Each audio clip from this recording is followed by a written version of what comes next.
Hey everyone, so in this week's video, I'm filming the intro here with my phone just because it's easier, but in short, this right here is a part for one of my dad's old cars. And as you can see, we've marked out a clearance pocket that needs to be cut in here. So this is already 50 thousandths deep.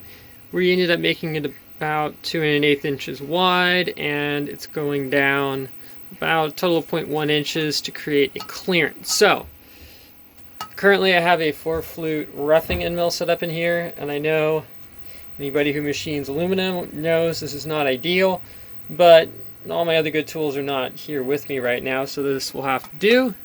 But let's fire up the other camera and get this going. Oh, and this is held down by 2 bolts, one here and one there. This one's more just to prevent it from walking, but I promise that one right there has it good and strong. So this thing really isn't that heavy, but let's get busy making a mess in here.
So we got it done. This little divot in the center is courtesy of me forgetting that Fusion adds extra stock to the top of the bottle, and I forgot to adjust for that. But it's purely cosmetic. Nobody's going to see it. It's in there. So yeah, that was a heck of a project. Only in terms of getting another one of these would have been a nightmare. Not impossible, but not fun. Plus that is kind of a pain. So, oh well. It is what it is. It got cut. It's a good example of, yes, you can do big stuff on a mini mill, just a little bit hairy. So, hope somebody found that interesting. See you here next time on Make It with Calvin.